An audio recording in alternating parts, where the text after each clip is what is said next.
l'année dernière, les 500 plus grandes sociétés transcontinentales privées ont contrôlé 52% du produit mondial brut.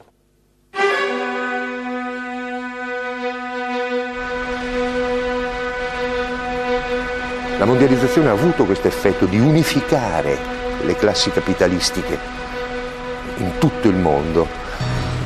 Tutti si rappresentano a Wall Street. Wall Street non è semplicemente il centro del capitale americano, è il centro del capitalismo collettivo mondiale.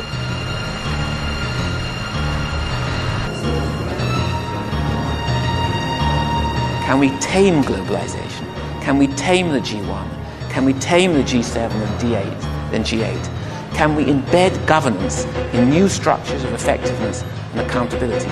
That is the big question for our century.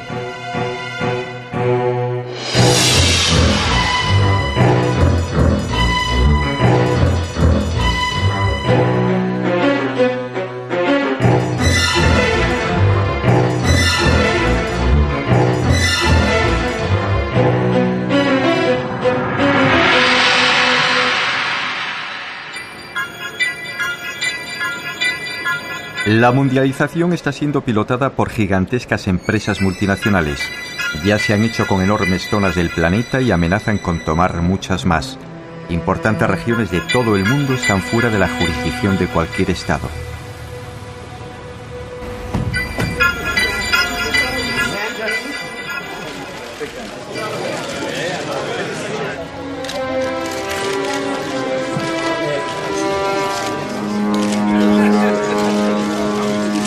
Seríamos muy ingenuos si concluyésemos que las personas que encabezan formalmente nuestros sistemas políticos, el señor Rodríguez Zapatero, el señor Blair o el señor Bush, tienen una capacidad firme de decisión en lo que respecta a lo realmente importante.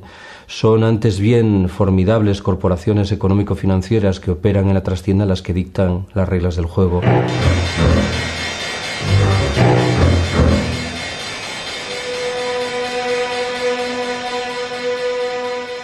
Les chefs d'État démocratiquement élus de ces États puissants, le matin, la première chose qu'ils font, c'est regarder les chiffres de la bourse, les indicateurs de la bourse de New York, de Tokyo, de la veille, pour savoir quel est le millimètre d'espace qu'ils ont pour leur politique fiscale, pour leur politique de l'emploi, pour leur politique d'investissement.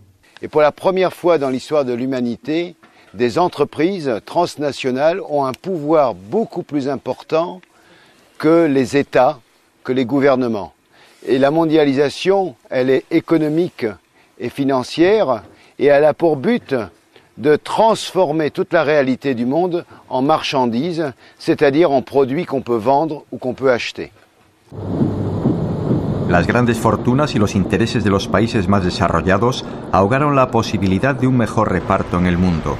Y desde los fertilizantes hasta el agua, desde los cereales hasta el petróleo, todo cayó en sus manos en el de las megaempresas, muchas de ellas con mayor potencial económico que muchas naciones del planeta. Le chiffre du bilan de ExxonMobil est supérieur au produit intérieur brut de l'Autriche. Le General Motors, le bilan de General Motors est supérieur au produit intérieur brut du Danemark.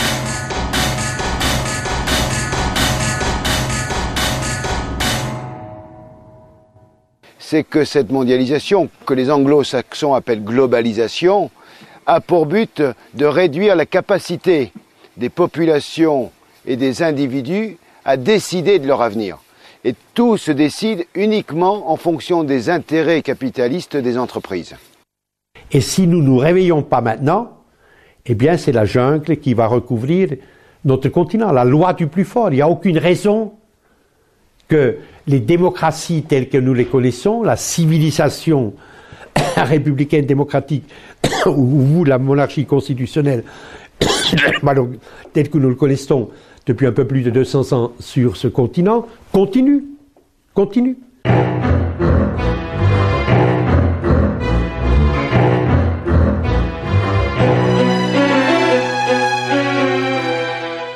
Si los organismos internacionales que determinan toda la economía de un país, que hacen lo que quieren, no son democráticos, ¿cómo es que podemos contentar-nos, satisfacer-nos com esta democracia política que só nos permite quitar um governo e poner outro? Como é que é? ¿Por qué la gente no se da cuenta de esto? ¿Y por qué es que los políticos no tienen la valentía de un día llegar a la televisión y decir, carísimos conciudadanos, venimos a hacer aquí una confesión sincera, es que nosotros no gobernamos. Estamos aquí porque somos los comisarios de los señores que están arriba, que se llaman, que tienen nombres, y ahora aquí una serie de nombres de grandes transnacionales. Indirectamente, claro, que eu não estou dizendo que eles estão ao serviço de todo isso, pero el mundo funciona de esta forma. Los políticos han sido como han sido, entre otras cosas, porque el pueblo se ha conformado, porque ha dicho, bueno, es que quizás que es la única solución. Y poco a poco nos vamos dando cuenta de que la capacidad de participación de los ciudadanos, en lugar de impulsarse, decir, oye, que la democracia, como yo le decía antes, no es que te cuenten, es que te tengan en cuenta, que es muy distinto, ¿verdad? La democracia que hay actualmente en el mundo es que no me la creo, porque es una mentira. Es una mentira. El voto gratis no existe. Es una mentira. Que cuando vamos a votar para nada. Por una razón, que estamos votando para gente que no tiene ningún poder para cambiar las cosas. Después de votar, la mayoría de los pueblos quedan en un estado de indefensión jurídica, legal, frente a las decisiones de los gobiernos. Ahora la democracia liberalista, la que existe realmente en el mundo, para votar de verdad hay que pagar. Quiere decir que hay que ser accionista. Si tú eres accionista de una sociedad, estás votando para cambiar el mundo de una manera u otra, porque tú influyes sobre esa sociedad y tú estás cambiando. ¿Quién ha votado para la guerra en Irak? Accionistas de empresas del Texas. Ellos han votado y han decidido que se iba a la guerra. Si la condición para mantenerse en el poder es obedecer, acatar lo que desde arriba llega, entonces yo diré que no vale la pena. Aquí el problema es si efectivamente queremos... Mira, pero quería decir otra cosa. Esa idea de que cada vez que llega una otra persona y que parece que las cosas pueden... Bueno, ocurrió con Clinton, imagino. Ocurrió con Kennedy. Ocurrió incluso con el señor Tony Blair. Que decía, los socialistas sobre todo, encantados con todo esto. Ocurrió con Lula. Está ocurriendo con Chávez. Se imaginou que poderia ocorrer com Kirchner. Se creyó que podia em Chile com Ricardo Lagos. E não quero dizer que cada um deles não haya hecho lo que podia. Pero o problema está aí. Que é o que significa o que se pode? Eu penso, ou nos enfrentamos realmente, aguantando as consequências, ou então todo o que seja compaginar lo que nos gustaría o que nos necesitaría con las imposiciones que llegan desde arriba, eso no se puede.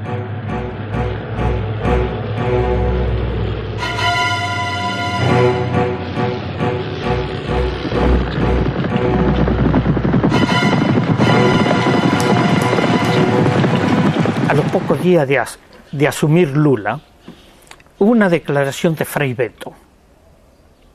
Y Frei Betto lo dice muy sintético y con mucha precisión. Lula llegó al gobierno, pero no al poder.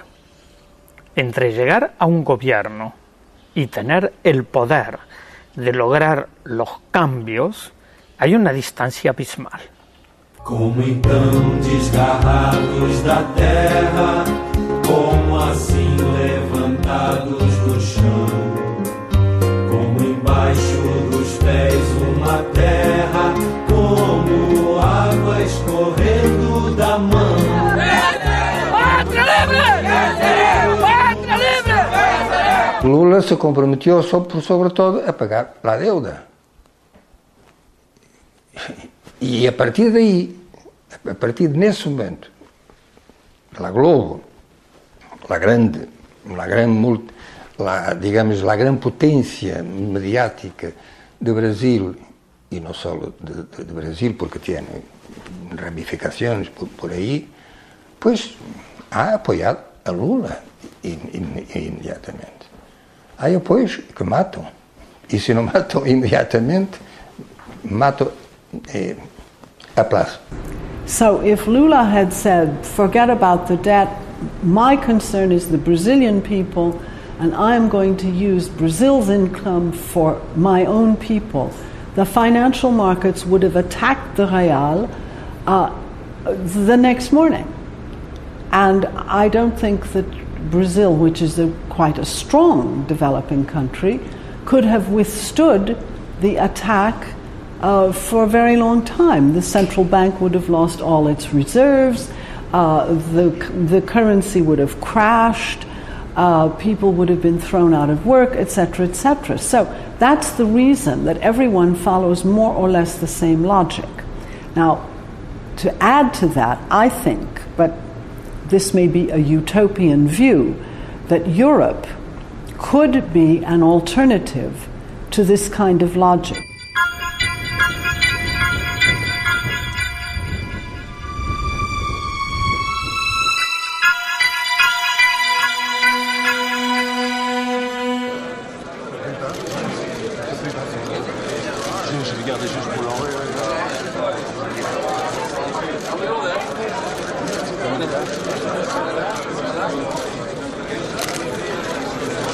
And I think if Europeans were serious, they could become a force for pursuing a different kind of globalization. And that is what I try to encourage. But I realize this is a very long shot, as we say. It's not a probable outcome. Europa inventó los modelos políticos más horribles de la historia humana. Inventó la Inquisición, inventó la colonización, el imperialismo, el fascismo, el nazismo, el stalinismo, inventó cosas terribles. Pero al mismo tiempo inventó la democracia, los derechos humanos, el modelo social, la equiparación hombres-mujeres, etcétera, etcétera, etcétera. Los dos lados de Europa. Nosotros, yo considero que estos dos lados, el lado oscuro y el lado claro, desgraciadamente, históricamente, compiten de manera permanente y se encuentran en cada sociedad europea. Se encuentran aquí en España. Hay un lado de este país ligado al lado oscuro y hay otro lado ligado al lado claro. Tenemos que elegir en qué lado queremos estar y abogar para eso.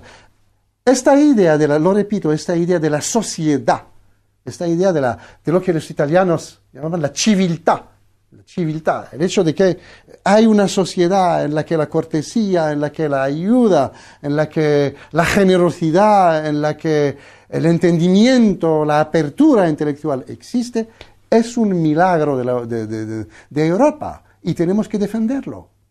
Tenemos que defenderlo porque frente a nosotros es otro mundo que se está elevando. Es un mundo bárbaro.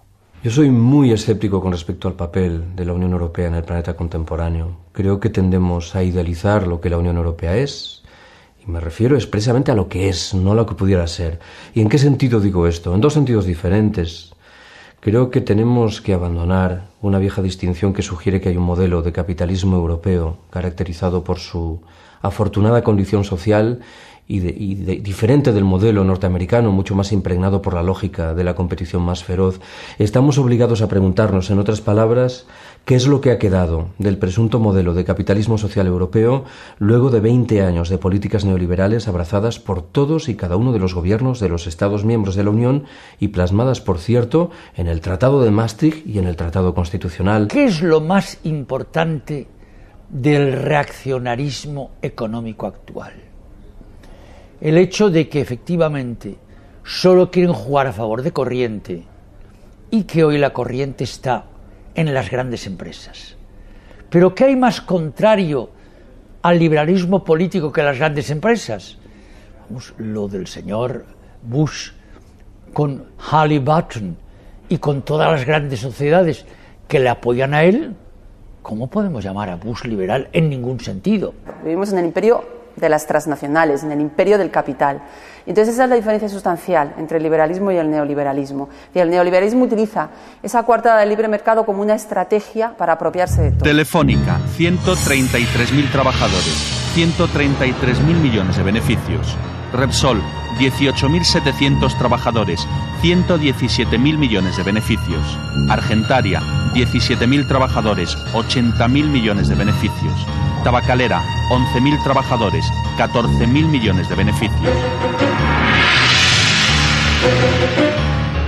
Y están eliminando también los servicios públicos por la razón muy simple. Es que la acumulación de capital exige que todo se transforma en mercancía, porque es solamente sobre mercancías que usted puede hacer un provecho. Y el provecho sirve a la acumulación. El sistema económico vigente hoy en día a nivel mundial, representado por la OMC, por el Fondo Monetario Internacional, es un sistema basado en la idea de que la sociedad no existe. La sociedad. Existe un mundo de individuos en competencia permanente entre ellos. De ahí el artículo 1.3 del Tratado Constitucional. Competencia libre y no falseada. ¿Qué significa falseada? Significa que el Estado no debe intervenir, o sea, no existe. No, la sociedad desaparece. Lo que existe es únicamente la economía, el mercado. Y, en este sentido, me parece que hoy en día todos los servicios públicos, que nosotros llamamos servicios, son amenazados. It is said that if you could privatize all of the public health systems in Europe, it would be a market of at least $2.5 trillion a year. Es un campo enorme. Solamente la educación en el mundo significa gastos de más de 2.000 millones de dólares. Así es una fuente extraordinaria de posibilidad de provecho. Vous pouvez privatiser le golf ou vous pouvez privatiser, je ne sais pas, moi, la gymnastique, ou mais vous ne pouvez pas privatiser la santé et l'éducation. Et je crois que là, il n'y a pas beaucoup de conflits de civilisation là-dessus. Un espagnol, il pense comme un arabe là-dessus. Tenemos ya 4 cátedras con nombres de multinacionales belgas, porque han pagado por eso. Así, las universidades son más y más escuelas superiores al servicio del mercado. Pero no hay reacción. No hay reacción dentro de los profesores, de los investigadores, muy poco dentro de los estudiantes, por muchas razones. Pero una de las razones es el hecho que se hace por pequeños pasos. Y así se absorba este cambio. Pero un día eso tiene de explotar.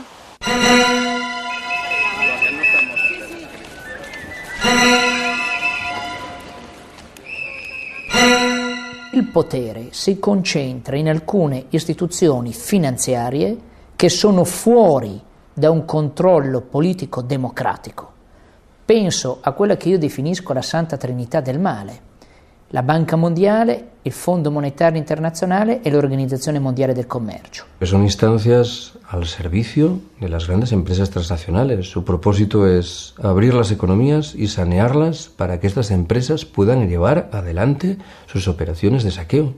Y no hay nada más. Allí donde hay un programa de ajuste del Fondo Monetario Internacional, lo que sabemos que hay es más miseria. Sí, porque lo que ocurre es que al someterte a las leyes del llamado mercado, que es esta especie de Dios que nos gobierna ahora, que es un señor peor que el Dios del Antiguo Testamento, lo que ya es decir, está enojadísimo siempre el mercado, siempre está furioso, siempre está vengándose, castigando, prohibiendo. Es un Dios de las prohibiciones, de los castigos, de las amenazas. Y entonces, claro, a través de estos organismos tipo Banco Mundial, Fondo Monetario y otros más, pues ejercen una coacción, ¿verdad?, continua sobre países que tienen sus soberanías recortadas por la deuda externa. Que no es deuda, o que es deuda de otros, ¿no? El pueblo, los pueblos no hicieron esa deuda. Y esos pueblos la han pagado con creces. Mientras nuestros gobiernos se dediquen a responder al FMI pagando la deuda externa, no hay democracia, no hay paz posible en ninguno de los pueblos del tercer mundo. Y el primer mundo, sobre todo esos señores banqueros, que son los grandes usureros de la modernidad o de la posmodernidad, el primer mundo y ellos han de entender que así no hay futuro para la humanidad. Y estando en Italia, en Ferrara, Eduardo Galeano contó una breve historia que define claramente lo que está pasando con cada uno de nuestros pueblos. Y quiero compartirla con ustedes. Es casi un cuento. Le preguntaron a Eduardo dónde le encontraba los temas para escribir. Y él dijo que era muy simple, escuchaba lo que dice el pueblo. Y entonces cuenta que fue a un restaurante, se sentó y escuchó hablar al cocinero. Y el cocinero había hecho una asamblea donde estaban presentes las gallinas, los patos, los cerdos, los conejos, los faisanes. Y entonces les preguntó, dice, los he reunido para hacerles una pregunta. ¿Con qué salsa quieren ser cocinados?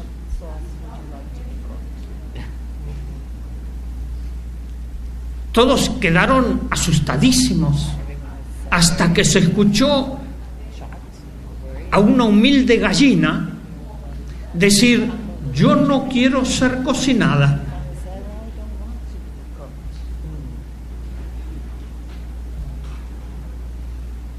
Entonces el cocinero dijo, un momento, está eso fuera de toda discusión. Ustedes lo único que pueden elegir es la salsa con que quieren ser cocinados. Eso no está pasando a nosotros. ¿Qué lección tenemos? ¿Ustedes eligieron la salsa con que quieren ser cocinados? ¿Tenemos esa resignación? ¿O comenzamos a cambiar? Que el mundo fue y será una porquería, ya no sé, en el 506 y en el 2000 también, que siempre ha habido chorros, maquiavelos estafados, contentos, amargados, valores y doblez, pero que el siglo XX es un despliegue de maldad insolente, ya no hay quien lo niegue, vivimos revolcados en un merengue y en un mismo loco. Una delle situazioni drammatiche a cui abbiamo assistito questi anni è stata l'Argentina. Una delle ragioni della grande crisi economica argentina, al di là di questioni interne, la corruzione eccetera, sono stati i piani di aggiustamento strutturale imposti dalle grandi strutture finanziarie internazionali, che hanno obbligato alla privatizzazione di molteplici servizi, che hanno avanzato dei prestiti con degli interessi altissimi, con il risultato finale di aumentare la povertà di una fetta sempre maggiore della popolazione.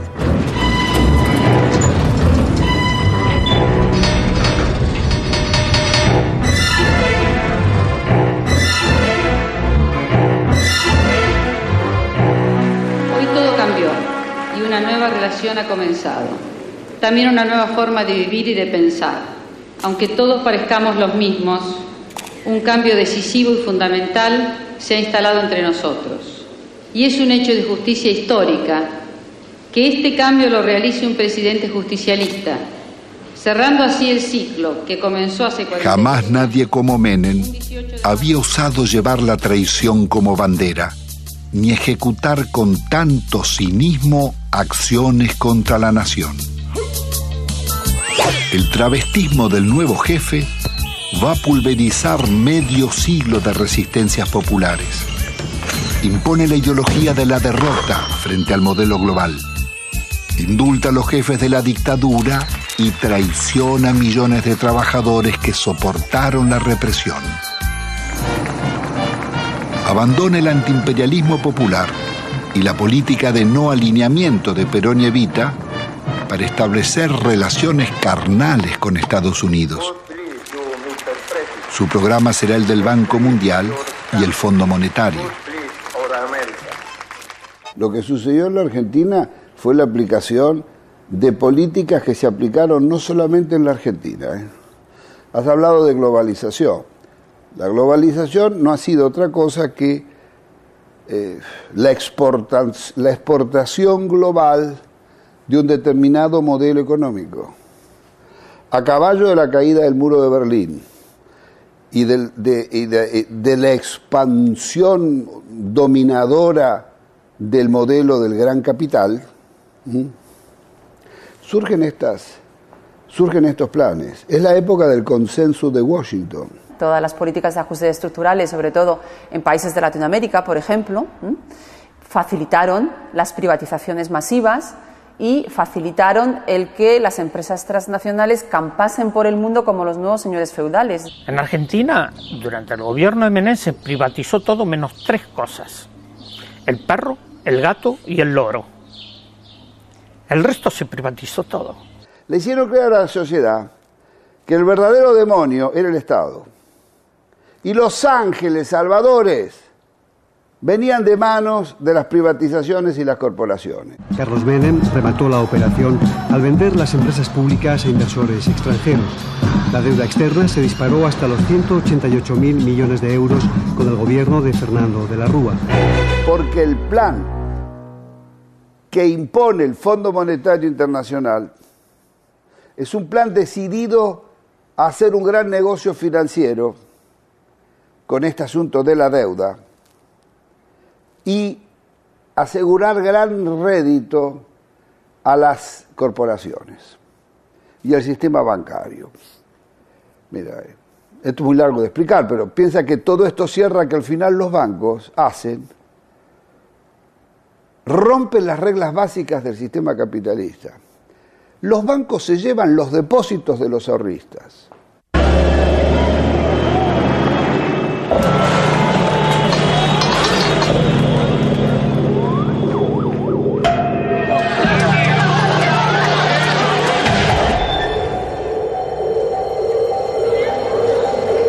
Quiero informarles que ante eso he decretado el estado de sitio en todo el territorio nacional. Y el gobierno ni de la Rúa, ni el gobierno que le sigue de Transición Duhalde, le exige a las casas centrales, matrices, la reposición de los depósitos, utilizando simplemente la jurisprudencia internacional y argentina, que dice taxativamente que las casas centrales siempre son responsables de los quebrantos o pérdidas de sus sucursales. Aún hoy, es el pueblo argentino el que compensa a los bancos para que los bancos le devuelvan el dinero a los ahorristas. Aún hoy. Un dólar arriba de otro dólar que junté a lo largo de 25 años de trabajo para que cuando me jubilara tuviera una vejez digna, cosa que el gobierno no me da. ¿Por qué no nos tratan los bancos como tratan a sus ahorristas en el exterior? Y yo los puse en bancos privados porque desconfiaba de los bancos nuestros, porque ya me agarraron en el 89, pero evidentemente soy una estúpida. Entonces, ¿qué necesitan? ¿Una bomba? Yo no soy de poner bombas, pero al menos me desahogo con la cacerola. Esta cacerola le hizo puré a mis hijos para que cada vez que la vea sepa que si me roban porque ellos son unos sinvergüenzas, pero yo luché por mis derechos. La gente se fue sintiendo cada vez más furiosa, cada vez más enojada con esta estafa que le habían hecho. le habían prometido lo contrario de lo que se hacía. Y entonces, bueno, los invisibles se hicieron visibles y la gente bajó de las tribunas, de las plateas para jugar al partido en la cancha. Entonces invadió las calles y el gobierno cayó solito, así, desplomado por su propia incapacidad de hacer frente a las cosas, y eso abrió paso a un periodo de cierto florecimiento de formas democráticas interesantes que se abrieron paso en Argentina, que yo creo que son como semillas plantaditas que van a ir dando frutos, ¿no? La idea de que la democracia no es un sistema reducido al voto que se deposita cada 4, 5, 6 años, sino que es mucho más que eso. Es el derecho que el pueblo tiene de gobernarse, el derecho que la gente tiene de participar activa y decisivamente en la vida política, económica, cultural del país al que pertenece.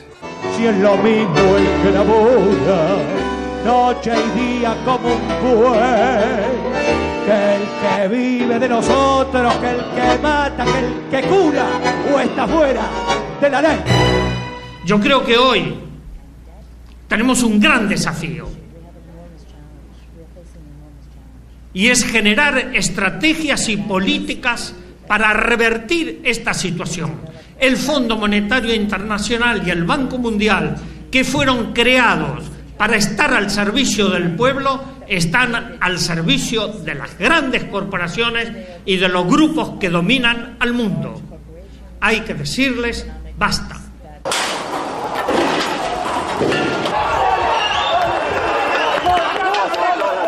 Argentina tiene, por la gracia de Dios, 30 millones de hectáreas de tierra cultivable, innumerables y profundos ríos, un ancho mar con millones de toneladas de peces, todos los climas, personas calificadas y trabajadoras, trigo, maíz, ganado bovino y ovino, industria automotriz, electrónica, mecánica y química, petróleo, minería y la lista sigue.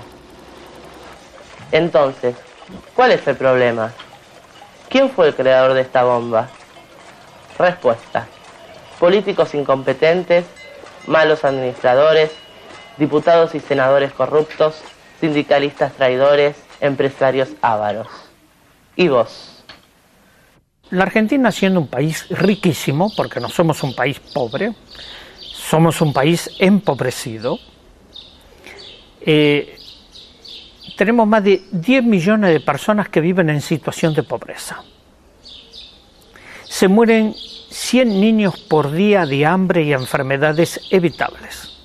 Cada ajuste era una puñalada en el corazón para un médico que venía aquí, porque sabía que después de ese ajuste, 3, 4, 5, 6 veces más, los chicos que nacían en ese periodo no iban a comer. Entonces íbamos a tener esta cantidad de chicos y de ahí nació este documento que nosotros hicimos hace poco que dice: otros toman las decisiones, nosotros lo vemos morir. Pero resulta que cuando nosotros empezamos a leer, traducíamos bibliografías del inglés. Entonces nosotros veíamos cómo se solucionaba, cómo le arreglábamos los líquidos, cómo le arreglábamos las sales, cómo le arreglábamos las proteínas. Y después ya, viendo que cada vez era más y que nos sobrepasaba, empezamos a leer otras cosas. Hasta llegamos a leer un libro argentino, Juan P. Garrahan, no sé si le suena. Dice: la desnutrición no es una enfermedad socioeconómica y cultural que se soluciona poniendo a trabajar a todos los factores de la nación. No dice que le vamos a dar alimento, que le vamos a todos los factores de la nación. Y ahí explotó todo, ahí ya nos dimos cuenta. ¿Qué hacemos nosotros con el desnutrido mandándolo a la casa? ¿Qué hace la nación? Vamos a salir de Tucumán, a Buenos Aires hay que llegar. Esta marcha es una fiesta, la locura de la. Vamos a salir de tu casa, la marcha nacional de los chicos del pueblo. Yo este año los pude acompañar únicamente en un tramo que tiene que ver con el hambre. Fue la gran movilización, la marcha nacional de los chicos del pueblo, que hicieron 4.500 kilómetros desde la provincia de Tucumán, en el norte argentino, a Buenos Aires, parando de pueblo en pueblo para explicar lo siguiente. El hambre es un crimen. La otra cosa que dicen los chicos, fue un impacto muy grande, dicen, nosotros tenemos derechos y tenemos derecho a no comer de la basura. Esto de los chicos del pueblo, que lo digan los mismos chicos, es impactante. Nosotros tenemos derecho a una vida digna, a que nuestros padres tengan trabajo y a ser felices, porque no lo somos. Sin embargo, no queremos perder la alegría de la vida. No queremos más muertes por desnutrición, porque no nos gusta que nos cuenten el cuentito de que el país es pobre. Recorrimos las rutas y vimos que nuestro país es rico. Hay que repartir mejor. Esto ya no va más. ¡Basta! Con los chicos no se jode.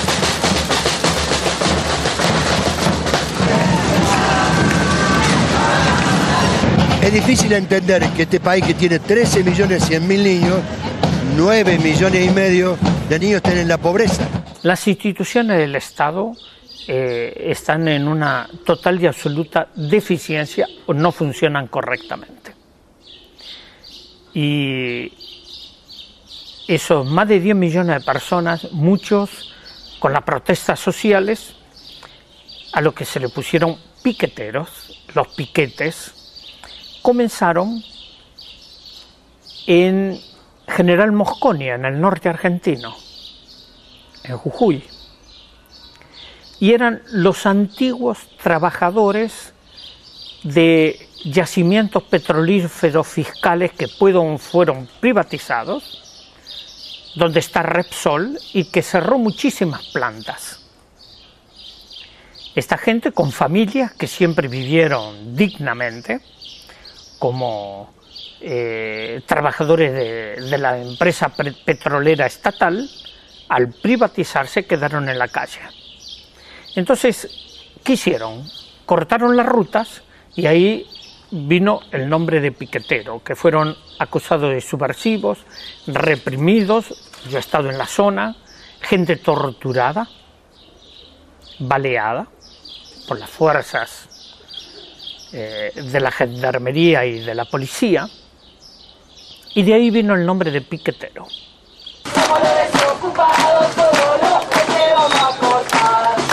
Somos los desocupados, todos los que te vamos a aportar. A ver. ¿Quién dirige la batuta? Si el pueblo lucha, pues gobierno hijo de puta, puta, a ver. No nos alcanza para nada. Así que tenemos que salir a la ruta o a donde sea, a cortar, a pedir más para toda la gente que realmente lo necesita. Marchan los dedos en dirección a la mano, marchan los dientes en dirección a la boca, los dientes quieren ser boca, los dedos quieren ser mano. Hay una creciente conciencia de la necesidad de juntarnos para que la democracia deje de ser algo cada vez más ajeno a la gente. Una cuchillada de amor,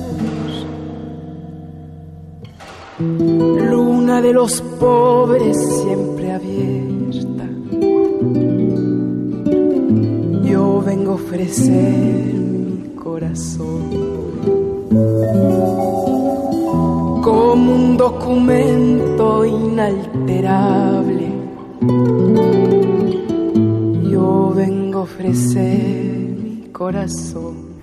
So here in Argentina you have both one of the clearest examples of the failure of the dominant economic model, orthodoxy, religion of our time, and also the first national rebellion against neoliberalism that we have seen.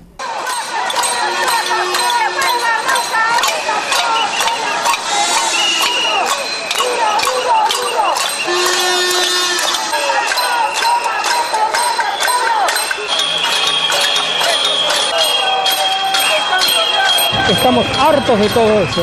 Por eso estamos en la calle, para recuperar nuestros ahorros, pero también para sacar este gobierno corrupto de una vez por todas, que no soportamos más los argentinos. Queremos que se vayan ya. When they said que se vayan todos, they meant not just all of the people who had betrayed them, but the religion to which those people subscribed, the religion of neoliberalism. Yo vengo a ofrecer mi corazón. Mire las puntas de un mismo lazo. Me iré tranquila y me iré despacio y te daré todo y me darás algo que me alivie un poco más.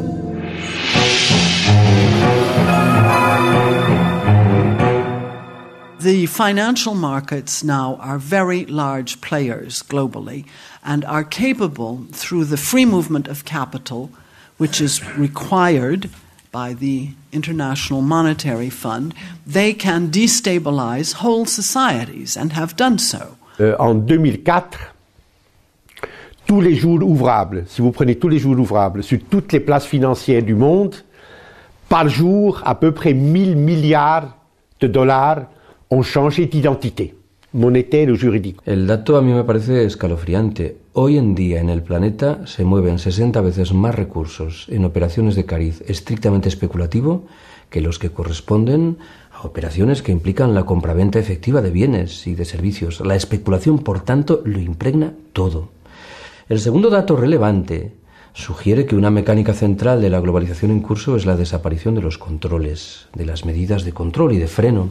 Y esto, claro, beneficia a los capitales que se mueven en la legalidad, pero lo hace también a aquellos que se desenvuelven en la trastienda. Y lo hace de tal manera que en realidad estamos medio obligados a discutir si tiene sentido seguir hablando de redes del crimen organizado, porque el propio concepto solo tiene sentido si existen reglas del juego de obligado cumplimiento.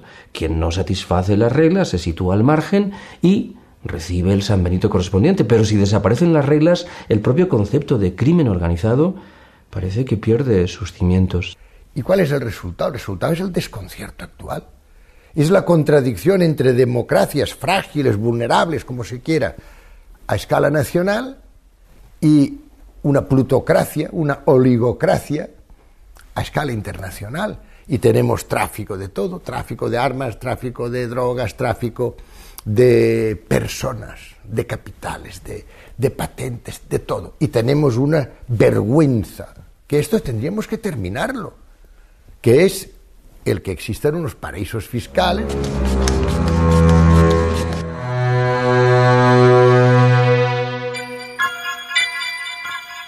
Los paraísos fiscales, yo pienso que son una de las grandes aberraciones de la sociedad contemporánea. ¿Por qué? Esencialmente porque no tienen ninguna justificación económica más que la de dar cobijo al dinero del crimen, o al dinero de la corrupción, o al dinero del desvío de fondos o del impago de impuestos, etc. Es decir, es crear un territorio sin ley para capitales que resultan en su inmensa mayoría del delito fiscal u otro tipo de delito. Por consiguiente, yo creo que si viviésemos en un mundo efectivamente justo, los paraísos fiscales deberían desaparecer. ¿Cómo es admisible que Europa tenga 5 paraísos fiscales funcionando a pleno rendimiento? Evidentemente Mónaco, evidentemente Andorra, evidentemente Liechtenstein, evidentemente Luxemburgo, evidentemente Suiza. Para no hablar de las islas anglo-británicas, Guernsey, etcétera, etcétera. Óigame, ¿por qué nadie, ningún presidente de comisión, ningún comisario, etcétera, etcétera, se ha propuesto de verdad coger el problema con las dos manos, el toro por los cuernos, decimos en España. Y si no acabar con él, por lo menos reducirlo y controlarlo. Hoy día no existe prácticamente ninguna ONG humanitaria que trabaje en derechos humanos, etcétera, que no cuestione la existencia de los paraísos fiscales. Y sin embargo, los paraísos fiscales se mantienen, a veces están en el interior mismo de áreas económicas importantes, en el seno o en la periferia de la Unión Europea, donde, por ejemplo, los organismos hasta públicos hacen negocios con instituciones o empresas instaladas en los paraísos fiscales. Bien, todo esto es extremadamente, digamos, inmoral, desde el punto de vista ético. En este país mismo hemos sabido que los grandes empresarios financieros tenían capitales en los paraísos fiscales. Y uno se pregunta siempre, yo no sé si usted lo ha hecho en alguna ocasión, señor Estevez, ¿cómo es posible que con los miles de millones que han ganado y que ganan los grandes capitalistas del mundo, todavía y las estructuras defensivas de ese capital que son inatacables, todavía necesiten constituirse patrimonios en paraísos fiscales? ¿Cómo es posible? Bueno, pues mire usted, lo es. La existencia de los paraísos fiscales, por ejemplo, impide, según algunos, de poner en marcha la tasa Tobin. Y todos sabemos que una tasa Tobin, que sería una especie de IVA planetario, permitiría en algunos años acabar con la gran pobreza en el mundo, por lo menos lanzar planes Marshall masivos de erradicación de la gran miseria que está causando tanta desgracia y tanta muerte en el mundo. Los paraísos fiscales evidentemente lo impiden porque dan la posibilidad a capitales de evadirse hacia ellos. El mundo está patas arriba, sí. El mundo está patas arriba porque desalienta el trabajo, la creación, recompensa la especulación, recompensa el crimen. Es un mundo patas arriba y tenemos que pelear para ponerlo sobre sus pies.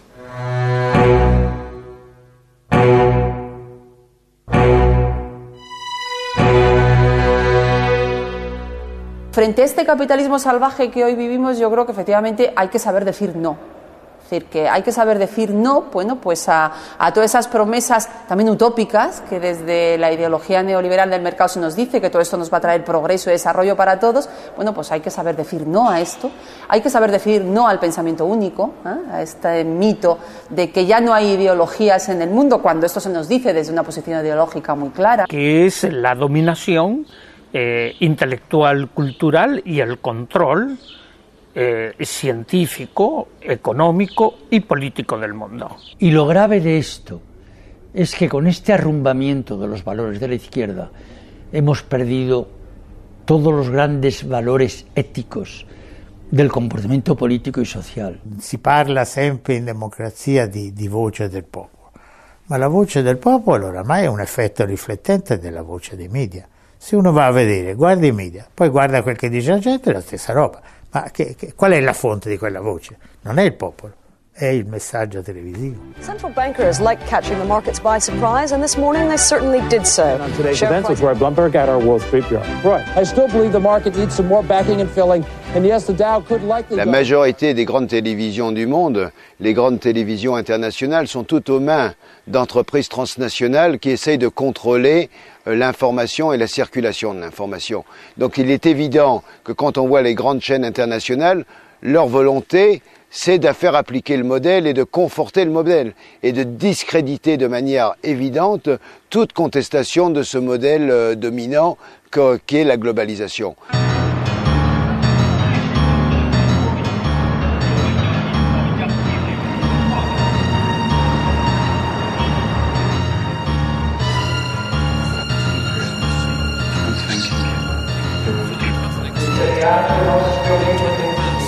Los medios de comunicación, la función esencial de los medios es fabricar el olvido.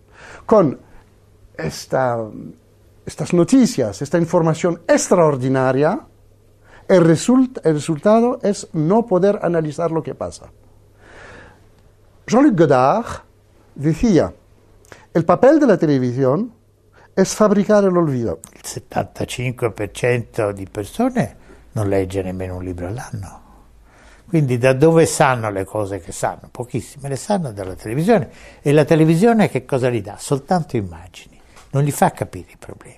El problema está cómo hacemos para asegurar a nuestras sociedades, a los ciudadanos, el derecho a la información. Los espacios están ocupados en buena parte por banalidades absolutas, en desmedro de asuntos muy serios y graves que hacen a la calidad de vida y al pleno ejercicio de los derechos ciudadanos.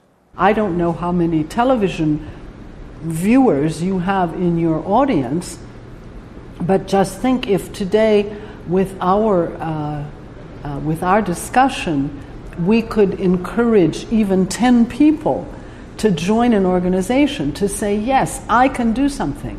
Yes, I am responsible also for what's happening in the world, for what's happening in my country, for what's happening on my planet. And if we could say that today we've encouraged some people to get out there and do something different from what they were doing and doing it with other people, I'd say we've had a very good day's work. Yo creo que a pesar de todos los pesares, vamos para mejor. Hay más conciencia, hay más ciudadanía, hay más movimiento popular y hay más solidaridad internacional. Y el neoliberalismo no tiene futuro, que además de ser homicida, es suicida y es ecocida, ¿no? La vida tiene la última palabra. Lento pero viene, el futuro se acerca, despacio pero viene, ya casi está llegando con su mejor noticia, con una estrella pobre sin nombre todavía. Lento pero viene, el futuro real, el mismo que inventamos nosotros y el azar, cada vez más nosotros y menos el azar. Lento pero viene, el futuro se acerca, despacio pero viene, lento pero viene, lento pero viene, lento pero viene. Si yo no cambio un poco mis fallas, mis males, ¿cómo cambiar entonces las tierras, los mares? Si no cambio un poquito mis mañas, mis juegos, ¿cómo cambiar en algo los dramas, los fuegos? Si no poquito un cambio, mi duda, mi acaso, ¿cómo cambiar más tarde el beso, el abrazo? Si no cambito un poco mis cauces, mis fuentes, ¿cómo he de cambiar fuera lo mío en la gente?